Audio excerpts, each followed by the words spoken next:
Hello dear English learners, I hope you're doing fine. Today's lesson is about word building. We'll be talking about how we build words using suffixes like less, hope, hopeless, ness, happy, happiness. Tugomba twige ingene twubaka amajambo dufatiye ku yandi majambo tuba dusanzwe tuzi mu gushirako uduce twita suffix. Nk'akarorero less, hope, hopeless, ness, happy, happiness. I'm Joaquin from Bujumbura English Center. Are you ready? Let's get started. Before we get down to the main point, let's talk about today's expression. Today's expression is can't help. Can't help means can't stop. It's followed by a gerund, that is, a verb plus ing. Can't help bisigura ngo vyanse ko mpagarika, vyanse ko hagarika. Ushobora guhagarika. For example, I can't help laughing. Ti vyanse ko nigumya ngo ndeke gutwenga. Vyanse ko mpagarika gutwenga. I can't help laughing. Urumva ko can't help ikurikirwa n'irivuga ririko ing. She couldn't help crying. Vyaranse ko hagarika kurira. She can't help smoking. Ati vyanse ko aheba itabi. I hope you understand how we use this expression can't help. Do you think you can provide examples of your own? Your examples in the comments section. Now, let's talk about how we form words using suffixes.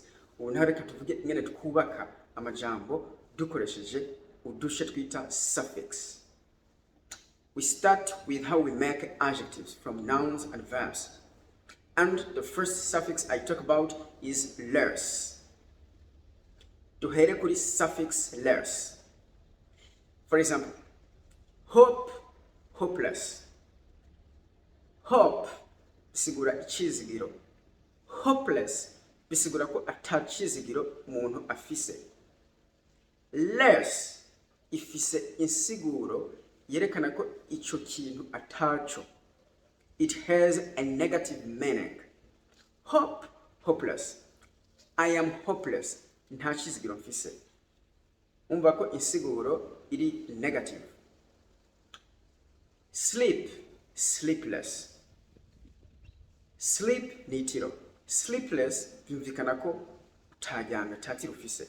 Like for example, I spent a sleepless night last night. I spent a sleepless night. Ati ijoro ryose sinigeze ndyama. Care, careless. Care bisigura kwitaho. Careless bisigura ko umuntu afise uguhangara atasho yitayeho. He is careless. Ati tasho yitaho. Worth bisigura valeur. Aho dushaturonka ijambo worthless, kintu kitagira agaciro. It's worthless. Ati ntasho kimaze nta gaciro kigira. Power, ubushobozi. Powerless, kitagira ubushobozi. It's powerless. Ati nta bushobozi kigira. He is powerless. Ati nta bushobozi afise, nta nguvu afise. I hope you understand these things. And pain, ubabare, painless, kidatera ubabare. Like for example, they gave me a shot and it was painless. Ati banteye urushinge kandi nta bubabare bwanteye. Next is the suffix full. Full is the opposite of less. It has a positive meaning. Like for example, pain, painful. Painful means gitera ubabare. Urumva ko full ari gihushane cha less. Kuko painless bisigura ngo kidatera ubabare, ariko painful bisigura gitera ubabare. Now, another example. Hope, hopeful. I'm hopeful. Ndafise icyizere. Beauty, beautiful. Afise ubwiza ni mwiza.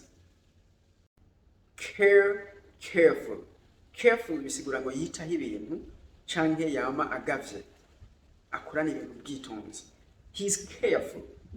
ati ari attentif, aritonda mu gukora ibintu canke aritaho ibintu.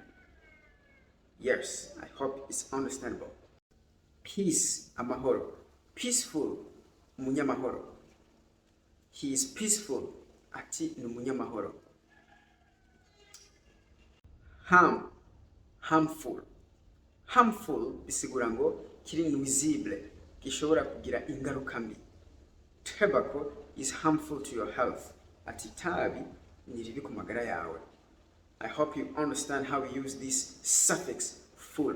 If this video is helping you, you can give it a thumbs up and subscribe if you are new on this channel.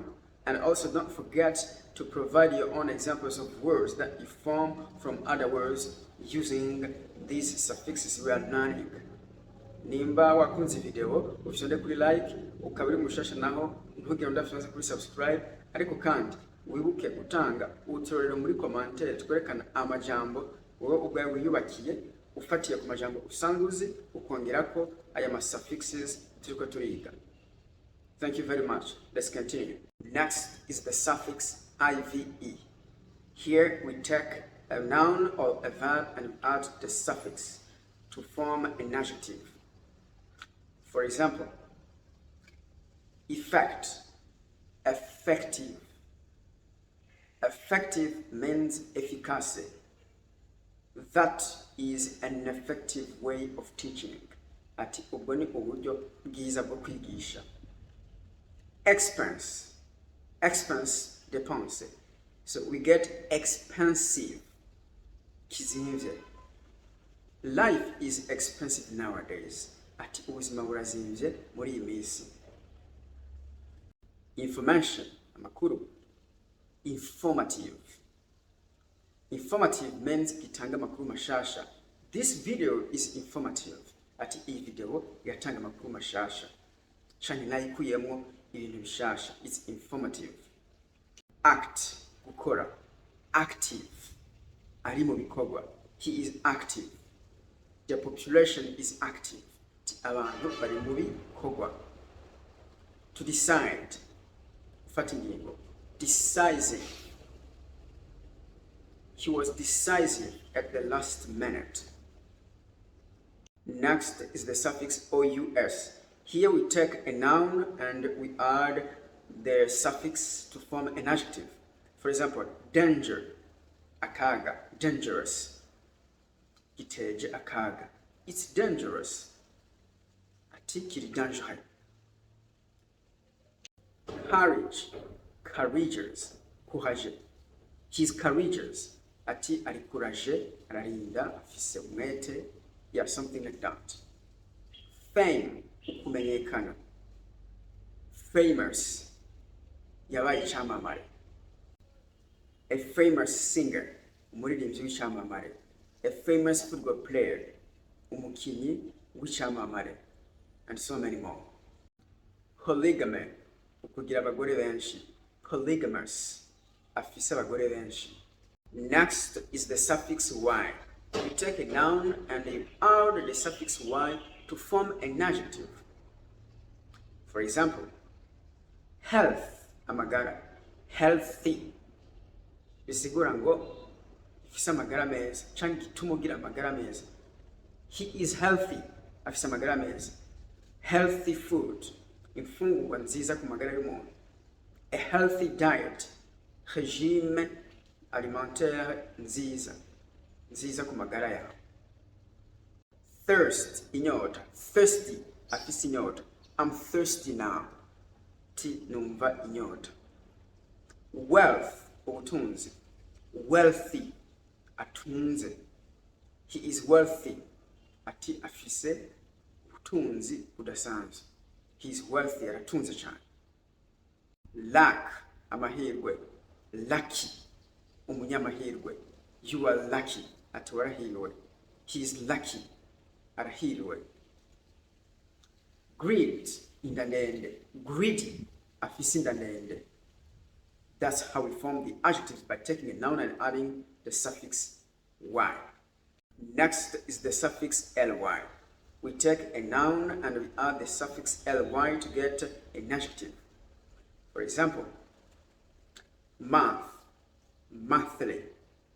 Month, ukwezi, monthly, kiba buri kwezi.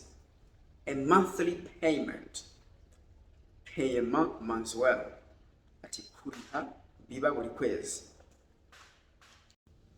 Friend, umugenzi. Friendly, akundana. Afata abandi bantu nk'abagenzi. He is friendly, ati arakundana. Cost, costly. Cost, igiciro. Costly, kizinyivye. It's costly, ati kirazimvye cyane. Next is the suffix able or able. You take a verb and you add the suffix. For example, eat, eatable. Eat, ni kufungura. Eatable, kiribwa. Speak, kuvuga. Speakable, kivugika.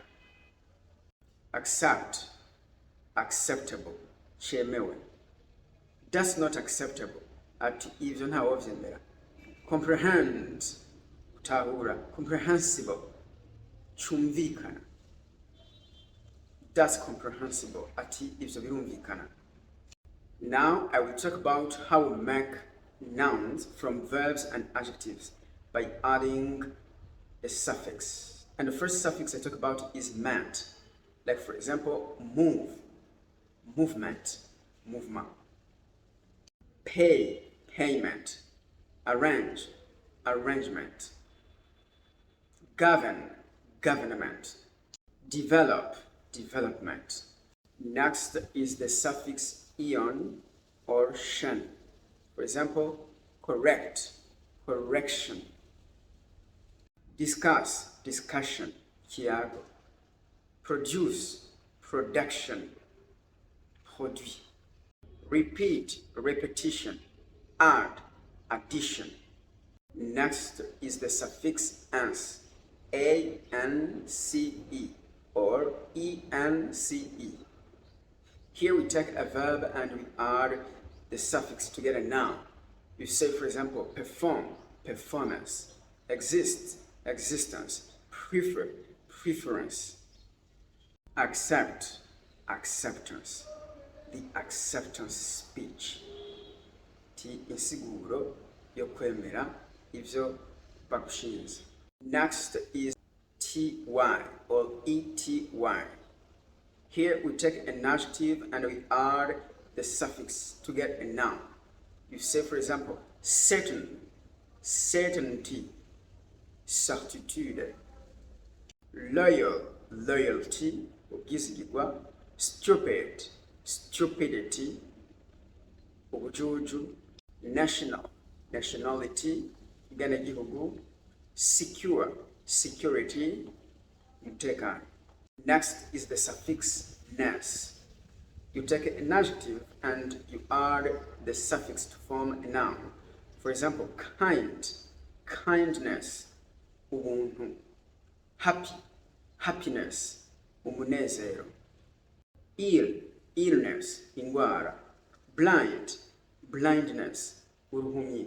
Next is the suffix ing. You take a verb and you add ing to form a noun. Like for example, to build, kwubaka. Building, inyubakwa. To feel, kwiyumva. Feelings, inyiyumvo. But you can also form adjectives by using this suffix and taking verbs or nouns and adding this suffix to form adjectives. Like, for example, excite, exciting. Interest, interesting. Last of all, let's talk about how we form verbs by taking adjectives and adding suffixes. And the first suffix is en. For example, short, kigufi, shorten, kugabanya uburebure, to shorten. Strength, inguvu, to strengthen, gukomeza. Wide, chaguse, to widen, kwagura. Hard, kigoye, to harden, gutuma ikintu kigora cyane. bright, kukayangana. To brighten, tuma ikintu gikayangana. Cyangwa kucongereza umuco. To brighten. So many examples. And the last suffix I talk about is ize or ize. You take an adjective and you add the suffix. For example, legal, legalize. Modern, modernize. Private, privatize. I hope you enjoyed watching this video. Thank you very much for your attention. Until next time, bye-bye.